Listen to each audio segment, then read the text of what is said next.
Hey everybody, welcome to Mental Health Mondays with Ashe Counseling. And I am so excited about today's episode because it's one of my favorite people, Sophie Kihm. She is a licensed social worker and therapist with Ashe Counseling, and she specializes in perinatal mood disorders. And we're going to get what exactly that is because I'm sure a lot of our guests and our viewers are thinking like, hear postpartum depression, but don't realize like what the whole thing can look like. And so we're going to talk about that, give some tips, and get right into it. So thank you, Sophie, for joining us. Thank you for having me. Yeah, so tell our audience a little bit about yourself. Yeah, my name is Sophie Kihm. Yeah. And I specialize in perinatal mental health. So I've been doing this for a number of years now, and I wanted to focus on pregnancy and postpartum. I think it's really interesting, and it's something that I've always been super fascinated by. And then when I decided that I wanted to be a therapist, it made sense as a population to focus on. So as soon as I decided that was what I wanted to do, I knew it would be with the perinatal population. So that encompasses pregnancy and postpartum. Okay, so tell me what fascinated you with pregnancy, the pregnant population? I think it's such an interesting time of transition for people, and something that, pregnancy itself isn't necessarily thought of in, the wider world as something that is, has in our culture, like mental health changes, right? We think a lot about postpartum depression, and that stuff tends to start earlier, right? You have to, if you can address some of these things during pregnancy, you can protect against some of these postpartum struggles. So I thought that it was an area that could use more attention, and there aren't, there's not a lot in the media about it. And also, besides postpartum depression, there are other postpartum mood disorders as well, anxiety and OCD and stuff like that. Do you find that some of your clients that you work with already have some type of mental health concerns prior to pregnancy, or could the pregnancy just, I guess, exasperate some problems? Like, what's your thoughts about that, or what does the literature say? I mean, I've seen both, right? You see people, if you already struggle with something like anxiety, depression, or OCD, there's a fair chance that it'll, get exacerbated during pregnancy or the postpartum period, right? You have all these hormonal mood shifts, and that can just add, fuel to the fire. Sometimes it works out in your favor and your hormonal shifts make you feel more balanced. But yeah, oftentimes we see it where it creates more anxiety because it's a huge change to welcome a child into your family. And so there are a lot of things going on just circumstantially that are stressful. And then biologically, it's a toss up what's going to happen.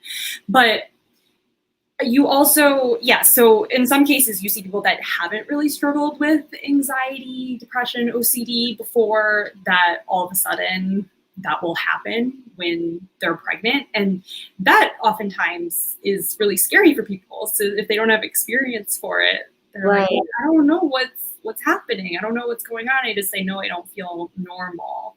And so with those clients, we have to, talk about, okay, here's what it is. You have perinatal OCD.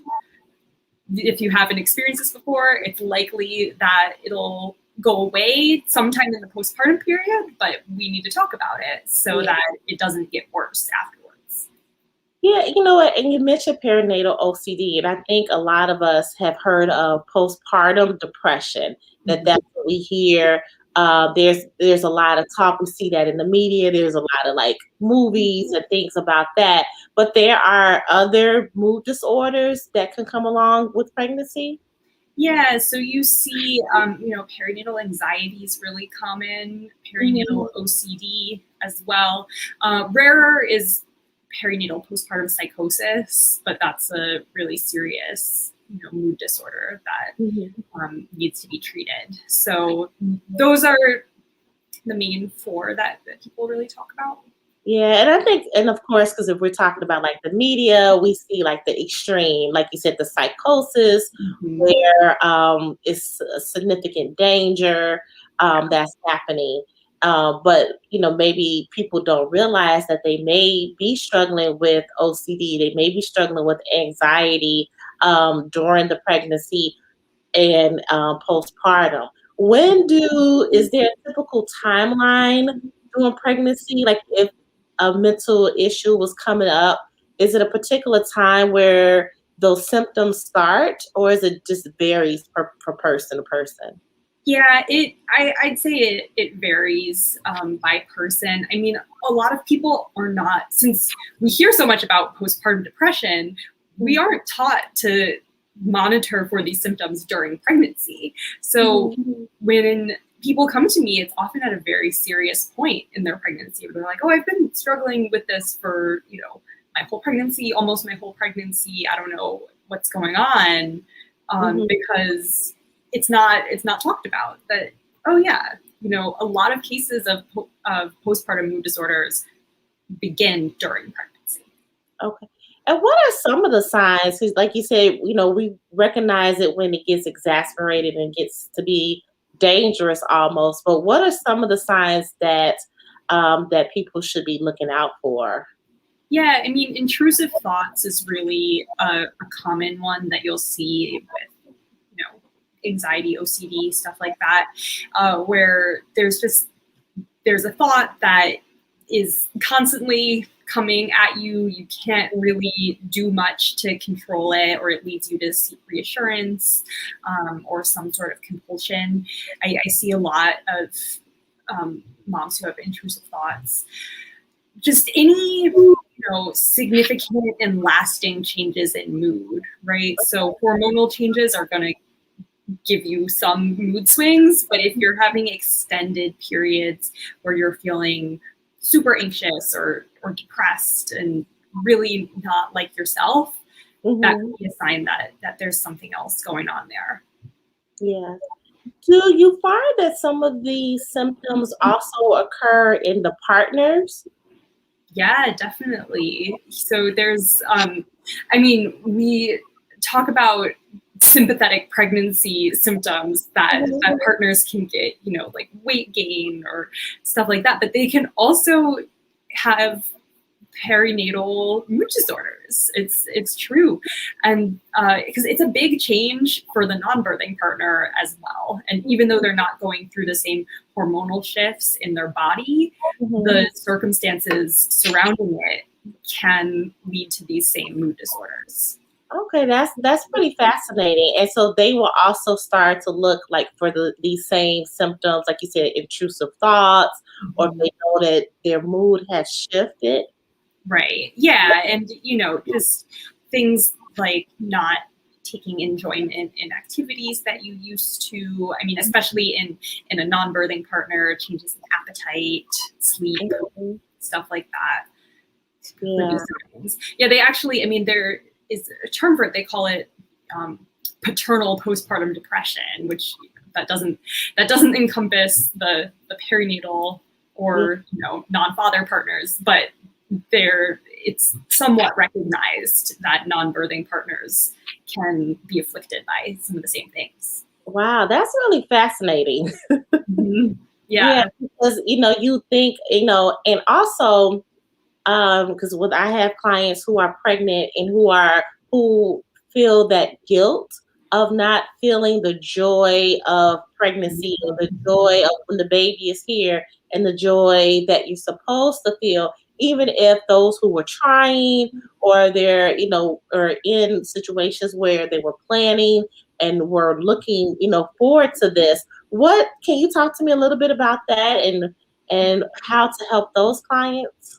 Yeah, I mean, that's really common because we're told that pregnancy is supposed to be this wonderful, this glowing time in your life. And, if you're not feeling well, if, there are other things going on that make it really hard, it's not going to be super rosy. And it never is, for anyone almost. Mm-hmm. So it's just these unrealistic expectations can really cause people to feel upset and this guilt around, I should be happy that I'm having a baby and everything. But it's okay to acknowledge that it's not perfect and it's not going to be perfect. And even after your baby comes, that's really, really hard. And you're running on less sleep than normal, which is something that is really important because lack of sleep contributes to these mood disorders. But there are all these things going on that are hard. Your life has just changed in a super drastic way. You're not getting as much sleep. No, having a baby isn't fun 100% of the time. It can be really boring sometimes.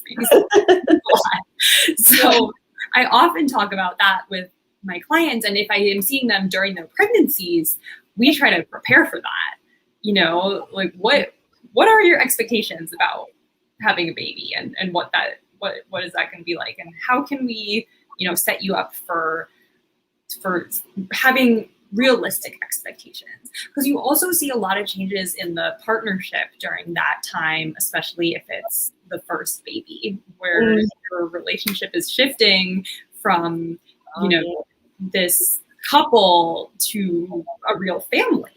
So you really, there's often a decrease in relationship satisfaction after the birth of a baby, and so we talk about ways to shore up your connection with your partner and try to be how we can be understanding and work with each other in those situations to protect that relationship.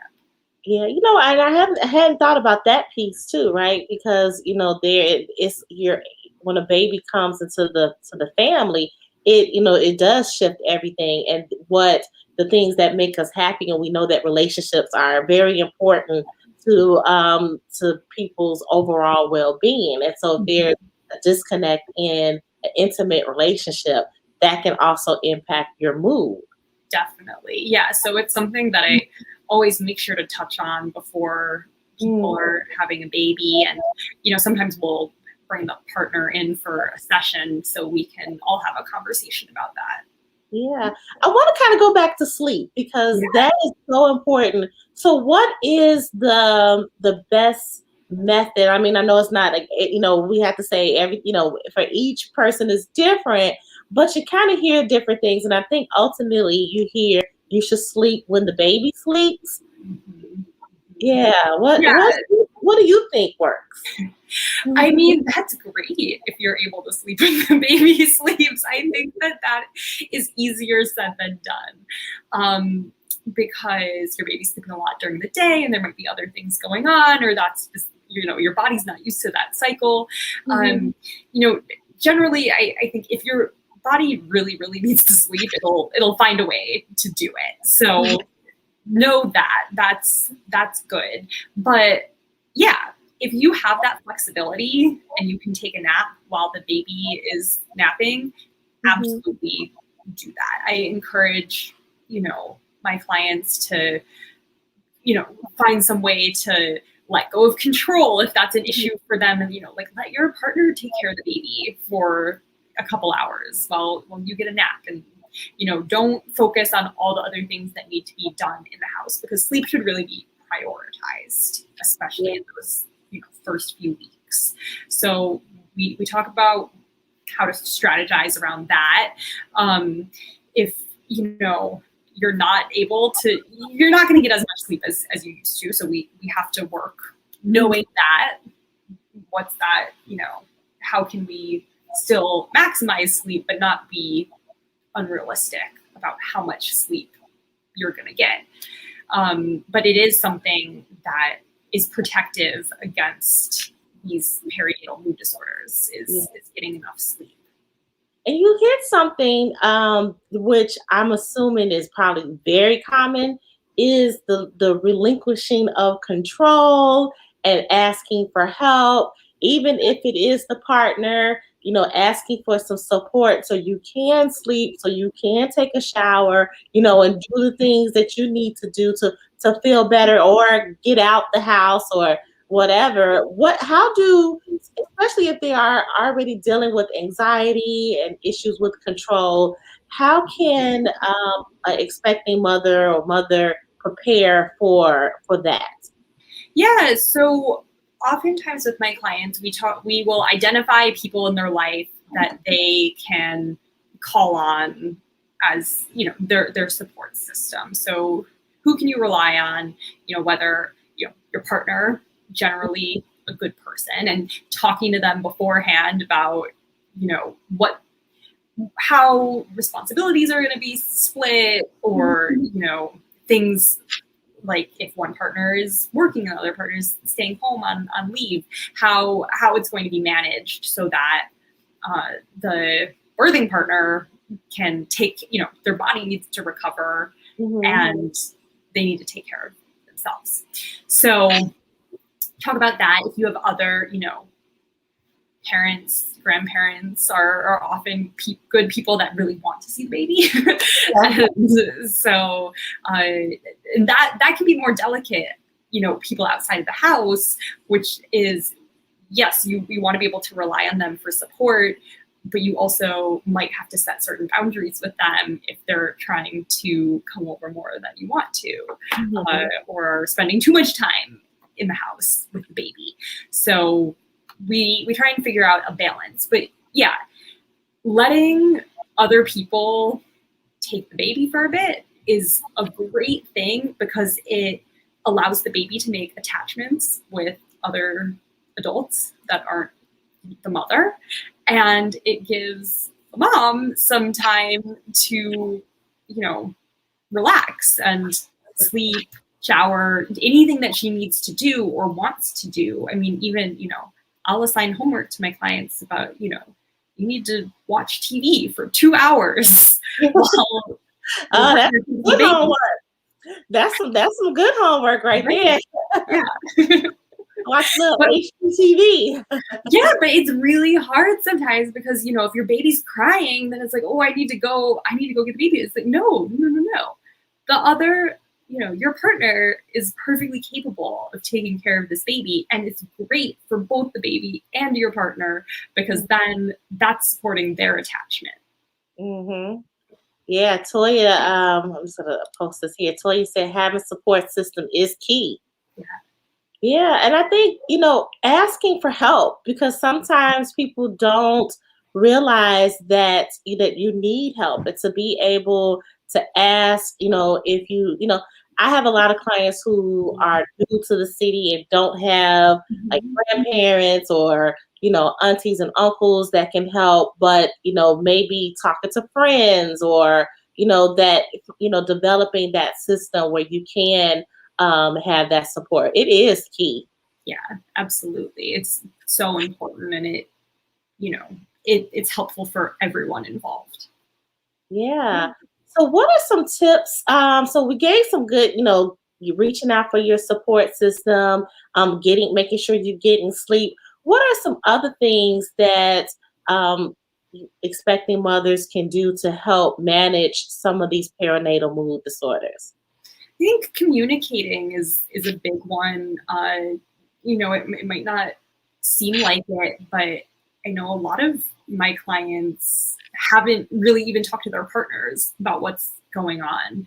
And so being open about, any thoughts that you're having, even if they're scary, because sometimes intrusive thoughts can be really scary, is important, because then you're going to be able to get whatever help you need. And the more, your partner knows what's going on, the better they can strategize with you and really help you figure out what's happening, and just be there to support you. So I think communication is a really, really big one. And reaching out to a therapist if you are noticing some of these signs. Even, if it's not a perinatal therapist, Mm-hmm. it's good to have someone to talk to that knows about mood disorders in general.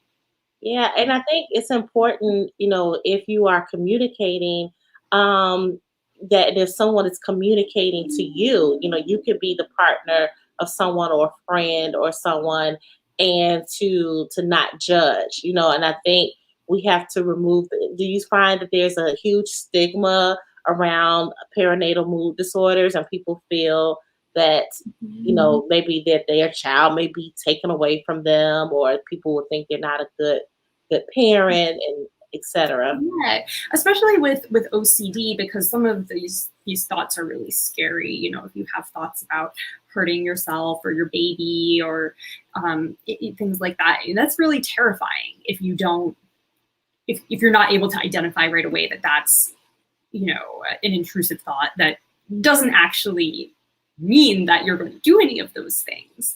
Mm-hmm. But oftentimes people won't talk about that and keep that inside because they are worried about stuff like, everyone's going to think that I'm crazy, or my baby will get taken away from me. My partner's not going to love me anymore, any of those things. And with thoughts like that, they're super treatable, but they're not, you need to talk about them in order to get help. But unfortunately, there is a lot of stigma, and I think the lack of education in the wider world about what perinatal mood disorders look like contributes to that, because we don't see examples of that in the media. Are there any can you think of, because everything that I think of is very extreme. Have you ever came across anything that was pretty realistic, or I can't think of I can't anything? think of anything. No, not really. Wow, yeah, that says a lot. That says a lot if we, can't think of a healthy reflection of what a perinatal mood disorder would look like. Right. Yeah, and they're very common. I mean, Hmm. at least 4% of, pregnant people in a year. You said 40? Four, sorry, no. 40 would be like a lot. Yeah, but I wonder if, because if you think about the latest statistics is 1 out of 4 people have some type of mental health challenge in their, so that's at least 25%. And these are people who report. So Right. I wonder if it's much more, but people are not reporting because of the shame and stigma. Yeah, I wouldn't be surprised. Mhm. What other helpful tips can you give to expecting parents as they navigate this?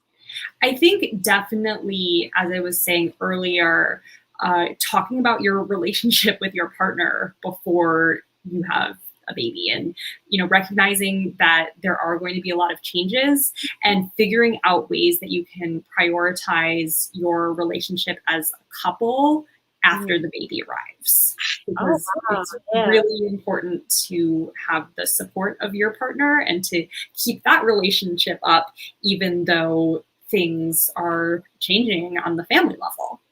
Yeah, and I think, and that's one thing that we see a lot of with legislation, and, like you said, the parental, what is it called? The paternal.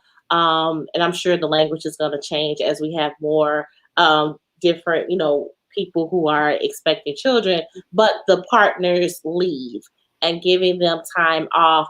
And and it's just as important, but I find a lot of times with my clients that the partner don't, they may take a week or two at the most, but it is part of FMLA, and they can take, what is it, I think 6 to 12 weeks or something like that. Mhm. That is the law that they can take, but Yeah. we don't see a lot of times the partner, the non-birthing parent, taking time off. Right. Yeah. No, I've noticed that too with a lot of my clients. Their partner will, yeah, they'll take a week or two, but then, a little bit anxious to get back to work. Yeah, and it's someone, they, and I think, my tip would be for people to talk with their HR, because a lot of people have benefits. And why not, if you could take 8 to 12 weeks of paid time off, which a lot of these big companies have, and maybe even the smaller ones, have this time, you know, do you recommend that, for them to take that as much time as they need? Or, Yeah, I mean, it depends. Like there are going to be different lengths of time that are right for each family. For some parents, just taking a week or two, a non-birthing parent usually Mhm. is going to be okay, and they need a little bit of time to make that transition. But it's helpful for them to have time away from the family and then come back. They feel you know more rejuvenated after that versus staying home all day with an infant. So it really is about figuring out what's right for you. If you're a birthing parent, you need to take at least 6 weeks just so your body can heal. It's Right. really, no matter how you give birth, it takes a toll on your body and you need to recover from that physically. Mhm. And so that's really important, and just not place really high expectations on yourself during that time. Your body just did an amazing thing. It had a human, and Yeah. so it needs, things are shifting back into place. You need to rest. It's not a time to, get back on your exercise routine within 3 weeks. It's just that's not good for you, actually. Yeah, and you know what? And there's also a lot of talk about like the COVID babies, right? And I Mm-hmm. wonder how, because one, so my dentist, what last time I visited the dentist earlier this year, he was saying that, because things were like starting to open up, and he had a COVID baby, a baby born in 2020, and it was like this is the first time like these babies are able to meet people, and then you think about like how 2020 was, and if you were expecting during that time, I wonder how like psychologically is that going to impact, like I want do you did you find that because you were seeing clients in 2020, pregnant clients, I wonder, did COVID impact these clients and their mood disorders? I mean, yeah, I think it definitely it didn't help anything. It was such a hard time, and I did see people who were really nervous about getting COVID, especially being pregnant, and a lot of my clients. When the vaccines were coming out and first available, they were like, "We're not sure if pregnant people should get It was the it vaccine." wasn't it wasn't, they weren't sure, like the Yeah. CDC and all these governing bodies weren't sure if it was safe. So I talked about that with a lot of people. How do I decide if I get the vaccine or not?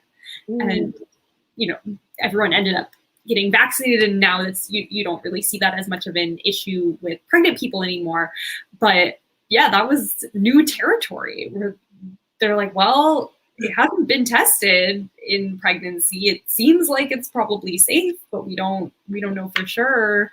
But if I right. get vaccinated, then I can do some more things. So it was about balancing risk and figuring out what was the best choice, in that timeline too, where I had some clients, pregnant clients, get vaccinated a lot earlier than other pregnant clients. Right.